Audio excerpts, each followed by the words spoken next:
Салам, салам, родной Узбекистан, я шлю привет. Салам, салам!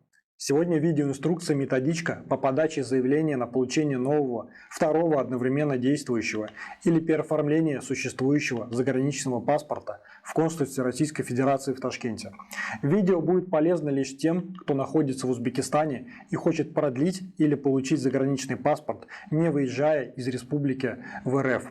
Сюжет основан на личном моем опыте. Пошагово, с моими комментариями, советами и подсказками рассмотрим с вами все действия. Если вам эта информация не нужна, вы не планируете получать заграничный паспорт, просьба просто поставить лайк данному видео и закрыть его. Поберегите свои нервы, ибо далее будет просто ад, как он есть, со всей российской бюрократией. Граждане Узбекистана могут посмотреть это видео для интереса, чтобы оценить бюрократический российский аппарат. Поверьте, в России все устроено точно так же, без преувеличения. Я серьезно. Но если вам этот сюжет необходим и вы собрались получать паспорт, то тем более ставьте лайки для продвижения и развития нашего канала. Вы на канале «Едем жить в Узбекистан». В Ташкенте есть консульство Российской Федерации, в котором возможно выполнить любые действия с документами, что и на территории России, кроме получения внутреннего паспорта Российской Федерации. Его выдают только на территории РФ, хотя консульство тоже считается территорией РФ, как ни странно. Для продления или получения заграничного паспорта, да как и получения прочих документов, выезжать с территории республики не обязательно. Сегодня мы получим новый параллельно действующий загранпаспорт. У меня уже есть один действующий, который в конце года истек бы. Вначале я думал выпустить новый взамен истекающего, но потом узнал, что возможно существование двух одновременно действующих заграничных паспортов в одних руках, но только если они выданы сроком на 10 лет. Пятилетние паспорта в количестве 2 штук существовать не могут. Пятилетний можно лишь обменивать на новый пятилетний. Об этом указано на сайте госуслуг. По этим причинам я бы рекомендовал пользоваться 10-летними паспортами. И срок адекватный, их можно иметь параллельно сразу 2. Еще один факт. Пока в России была приостановлена выдача загранпаспортов с чипами на 10 лет, в консульствах по всему миру такие паспорта выдавались. Продолжим. Вне зависимости, выпускаете ли вы новый взамен старого или же делаете новый без привязки к старому, ваши действия будут одинаковы. Процесс получения паспорта будет разделен на 2 основных шага. Первый – это подача документов, и второй – это получение паспорта. Также каждый шаг будет состоять из нескольких маленьких подшагов. Так скажем, для получения паспорта вам понадобятся следующие вещи. Внутренний паспорт РФ или же заграничный паспорт РФ. Местная узбекская симка сотовой связи. $80 наличными, долларах Соединенных Штатов Америки. Электронная почта. Если чего-то из этого списка у вас нет, то нужно приобрести, завести или раздобыть любым законным способом. Итак, рассмотрим подробно процесс подачи документов. Шаг 1. Запись онлайн для подачи документов. Заходим на сайт. Ссылку я выдаю. Все ссылки на сайты будут в описании под видео. Нажимаем вот сюда, вход, и дальше мы видим, что мы можем оформить первичную запись. Это нам и нужно. Также можно перенести запись, проверить ее статус или удалить. Нажимаем первый пункт, первичная запись. Читаем порядок приема. Если все понятно и хорошо, ставим 2 галочки внизу, тут и тут, и нажимаем продолжить. Вообще рекомендую читать все, что написано. Почему? Объясню дальше.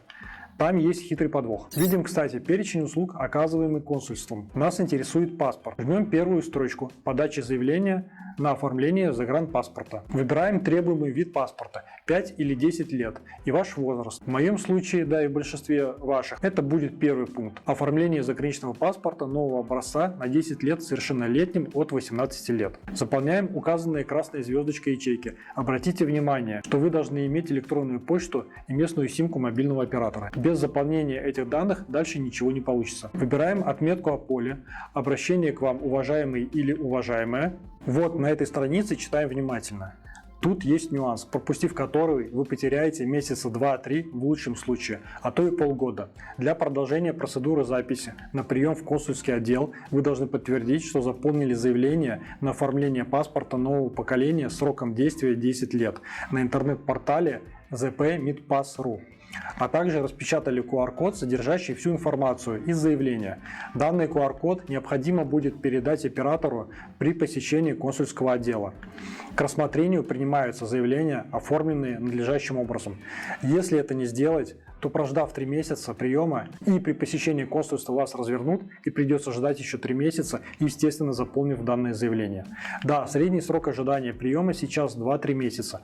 Очень много русских в данный момент находится в Узбекистане. Консульство не справляется. Одну лишь охоту за записью на прием можно вести месяц, но об этом позже. Итак, переходим на zpmedpass.ru. Я не стал создавать заявление через сайт, хотя на нем было бы удобнее, и, наверное, мне стоит рекомендовать вам сделать это через сайт. Я заинтересовался приложением Биопаспорт и установил его по QR-коду на телефон. Вот оно. Далее в нем, следуя инструкциям, заполнил все требуемые данные. Нажимаем на зеленый плюсик «Создать заявление», указываем страну и город, в котором располагается консульство, которое мы хотим посетить. В нашем случае Узбекистан, Ташкент. Видим его адрес и график работы. Жмем «Выбрать». Дальше все заполняем. Обратите внимание, что можно выбрать тип получения паспорта. Можно выбрать взамен действующего, но я считаю, что менее проблемно это выбрать в дополнение к действующему. Как минимум в этом плюс в том, что у вас не заберут действующий паспорт, а оставят его у вас на руках. Как я ранее говорил, вы можете одновременно иметь 2 действующих заграничных паспорта. Удобно тем, кто часто ездит или теряет один из паспортов. Также обратите внимание, что необходимо будет заполнить графы места работы за последние 10 лет. Каждое место нужно будет вписать, а если были пропуски, то их также, как и место работы, вписываем, но выбираем из всплывающего списка «Не работал, не учился». Местонахождение ставим по адресу прописки. В общем, заполняем по требуемым окошкам, действуем по всплывающим подсказкам. Тут нет ничего сложного. Учтите, что нельзя писать английские буквы. Дальше. По завершению внесения данных нам будет выдан QR-код, ссылка на нашу анкету. Я рекомендую распечатать эту анкету, она вам может пригодиться. Можно сохранить ее в формате PDF, распечатать и не забыть взять с собой в консульство. Теперь возвращаемся на сайт консульства. Продолжим. Нажимаем галочку «Подтверждаем». Нажимаем «Далее». Опять видим большой спектр услуг. И вновь нас интересует верхняя первая строка. Нажимаем. Выбираем, какой паспорт возьмем с собой. Российский, внутренний или заграничный. Мне удобнее заграничный. Вводим серию и номер паспорта, жмем «Далее». Все, заявка зарегистрирована. В течение часа вам на почту придет подтверждение заявки. Нужно обязательно нажать его в течение 24 часов, иначе заявка аннулируется. Будьте внимательны. И это всего лишь заявка. Мы даже еще не на полпути. Смотрим почту, нажимаем на ссылку, попадаем вот сюда. У меня данные заполнились автоматически. Думаю, у вас должно быть так же, если повезет. Если что, вводим вручную. Взяв эти данные из письма, вводим капчу, жмем «Далее». Теперь вы записаны в список ожидания, и у вас есть возможность нажать кнопку «Записаться на прием». Если вы просто нажимали «Проверить заявку» без подтверждения по ссылке с электронной почты, то кнопки «Записаться на прием» не было бы. Я пробовал для интереса это проверить. Жмем «Записаться на прием» и видим, что весь месяц уже забит, и даже нет следующего месяца. Что делать? Начинается охота. Нужно периодически, а согласно сайту, рекомендуется раз в день проверять обновления и ловить тот момент, когда будет доступна запись на последующие месяцы. Я хочу сказать, что проверять лучше 5 раз в день, ну минимум 3 раза. Я проверял в течение недели каждое утро, и каждый раз было все занято. И как только я начал проверять днем и вечером, то на второй же день вечером появилась возможность записи в свободное окошко. То есть обновление может произойти и вечером, и днем, и даже кто-то может отменить запись, и она появится в любое время. Соответственно, нажимаем на дату, выбираем время. Все, запись оформлена, никаких дополнительных подтверждений по почте делать не нужно. Ох, как я за 1,5 года жизни в республике отвык от российской бюрократии. Те, кто родился в России, явно выбрали максимальный уровень сложности жизни. В Узбекистане все проще, и хотя бы такой бюрократии и приколов нет. Но консульство РФ – это территория России. В назначенный день приехать нужно заранее, минимум за полчаса, что, кстати, указано на сайте консульства. Пока я готовил этот сюжет, я ждал 3 месяца и напрочь забыл, что нужно делать, какие документы нужно взять с собой, и за 2 дня заранее при сборе документов для посещения консульства, смешно сказать, собирался по тексту своего же сюжета, так как напрочь вообще все забыл, что там нужно. Подача документов, подшаг 2. Что нужно взять с собой в консульство, помимо нервов и терпения? Распечатанное заявление, то, что со штрих-кодом, предыдущий ваш или нынешний заграничный паспорт. В случае его отсутствия или истечения срока действия берем внутренний российский паспорт. Доллары. Консульский сбор за оформление загранпаспорта, содержащего электронный носитель информации. Оплачивается наличными долларами США в кассе консульского отдела после приема документов. Обратите внимание, что нужно иметь при себе мелкие купюры 1, 2, 5, 10 долларов США. 100 долларовые лучше не брать, сдачи вам скорее всего не дадут. Давайте посмотрим, кстати, сколько стоит консульский сбор.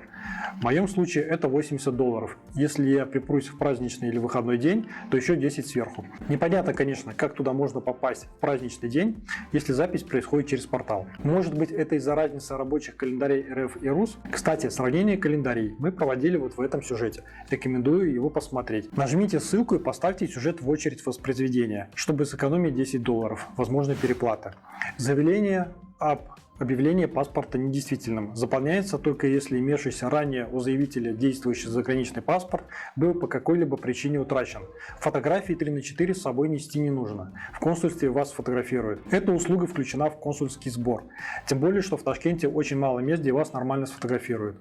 У узбеков фотография тебя хотя бы на равномерном фоне со вспышкой в лобовую с фотика с рук считается нормой. Я один раз так сфотографировался и был вынужден эти фотки выкинуть, так как был похож там на мышь, ослепленную вспышкой в ночи у норы в лесу.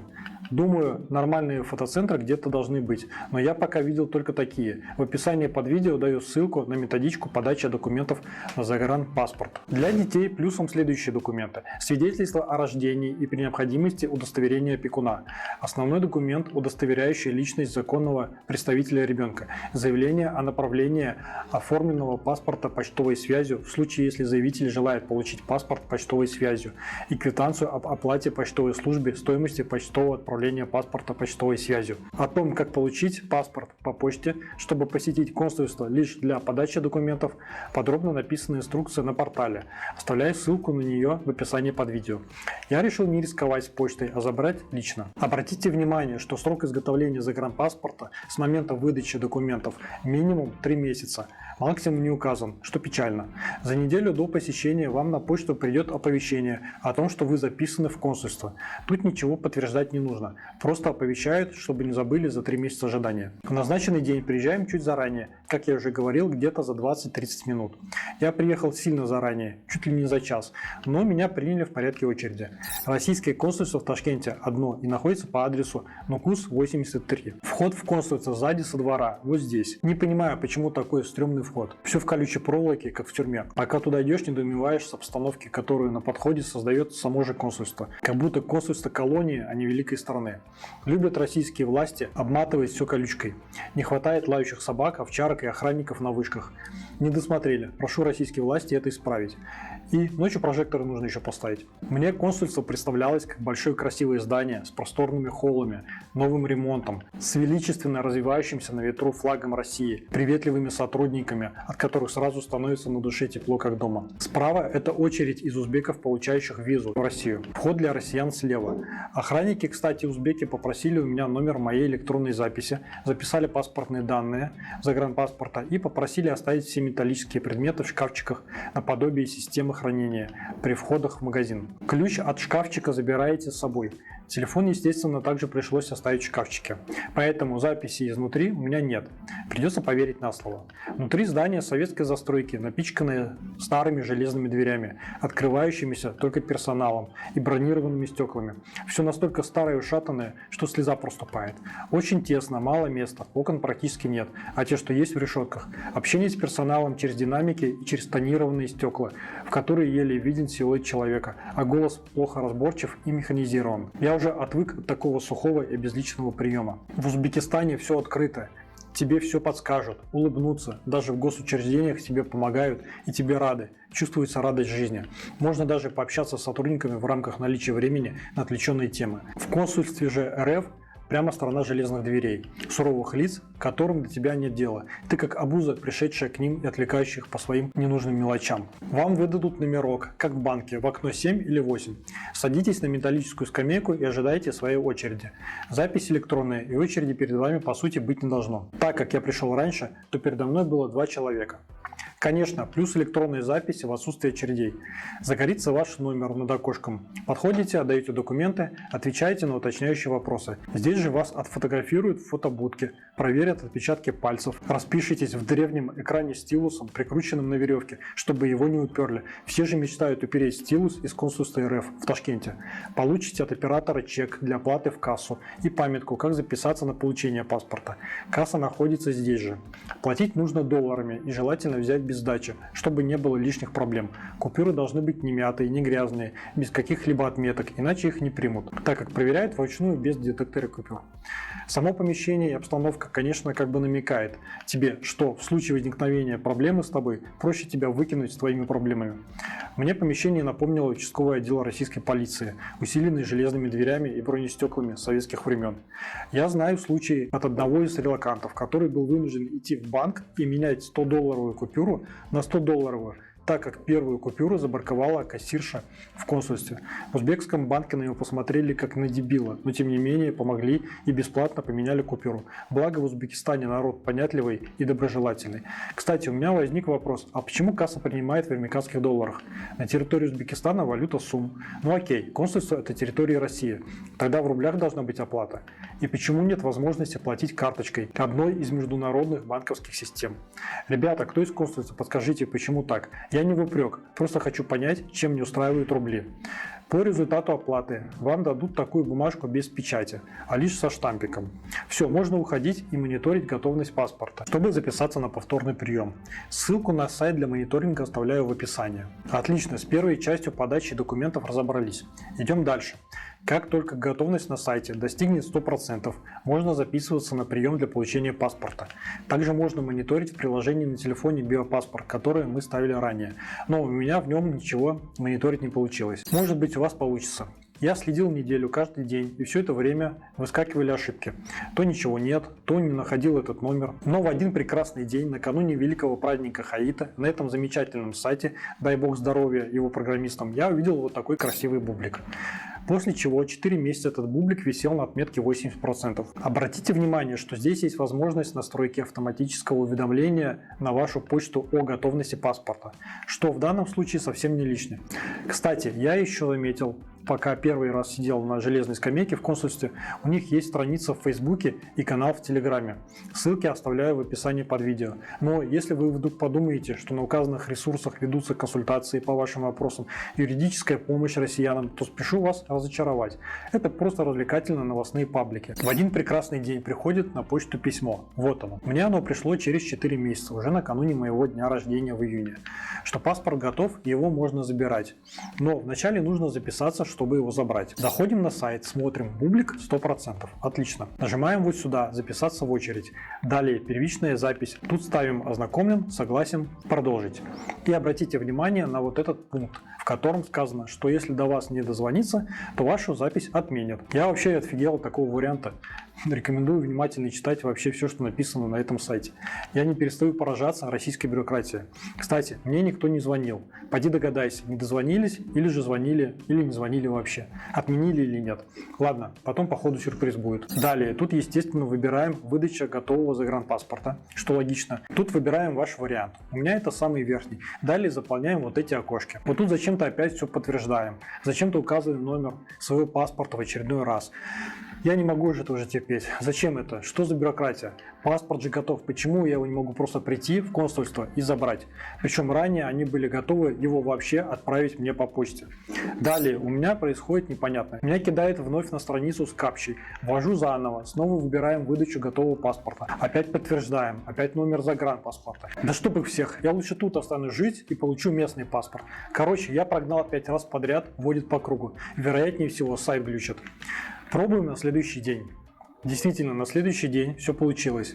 Мне выдал выбор даты и времени для посещения консульства. Обратите внимание на то, как много окошек. Как выяснилось, раз в какое-то время появляется доступ, вероятнее всего, поэтому я не мог записаться вчера, и сайт крутил мне мозги. Так вот, появляется доступ, и народ тут же разбирает свободные окошки. Нужно опять же охотиться за записью. Кстати, на каждую минуту возможно получить 2 записи, так как на выдачу работают 2 окошка, 7 и 8. Поэтому не удивляйтесь, если в очереди на ваше время будет еще один человек. Работают 2 окна. Все, записались. К указанному времени едем в консульство. С собой обязательно берем имеющийся загранпаспорт и квитанцию об оплате пошлине. И на всякий случай лист, памятку, вот эту. Но по факту она не пригодилась. Но если вы ее не возьмете, то она по-любому будет необходима. Я приехал заранее, за 20 минут, и понял, что приезжать заранее теперь нет смысла. Очередь идет по времени записи, и на момент моего приезда уже отставала на полчаса точно. Были люди, которые зачем-то приехали за 2 часа до приема и сидели, ждали своего времени. Никакая живая очередь здесь не работает и не должна работать. В этом хоть порядок, если не считать отставания в полчаса. Очередь формируется по времени записи. Народу много, как видите, но каждую минуту проходит по 2 человека. Опять же, оставляем все металлическое и телефон в ящике.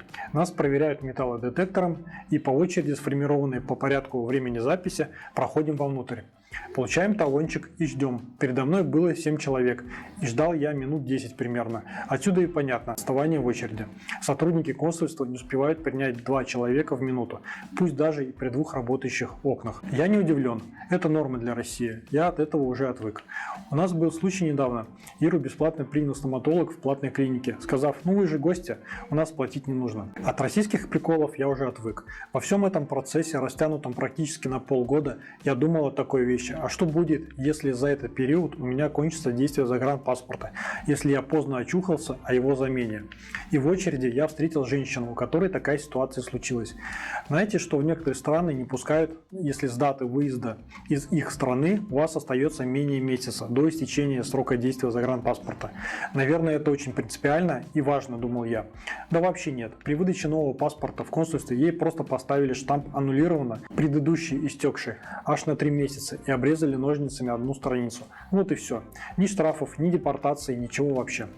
Так что не переживайте по этому поводу. Оказывается, можно жить нелегалом в чужой стране без последствий. Хотя как в чужой. Вы знаете, мне Узбекистан стал не менее родным. Россия – это как дом родителей, а Узбекистан – как дом родного дедушки. Что я заметил, при втором посещении в консульстве есть туалет. Это может быть важно, если вы, например, с детьми. Просто учтите эту информацию. И вот моя очередь. Подхожу к окну, даю документы, расписываюсь и получаю паспорт. Уже как 2 месяца действующий. В нем стоит дата выдачи 26.04.2023. Получал же я его 27.06.2023. Но зато новенький и на 10 лет. Что хочу сказать дополнительно в завершении данного сюжета. Я залез в Яндекс почитать отзывы россиян, которые воспользовались услугами консульства, и понял, что у меня все прошло идеально. Вот некоторые из отзывов. Почитайте их, а я пока параллельно дам вам полезную информацию. Внутренний паспорт РФ через консульство менять или обновить не получится. Такой услуги нет, и такую замену можно сделать только в самой России.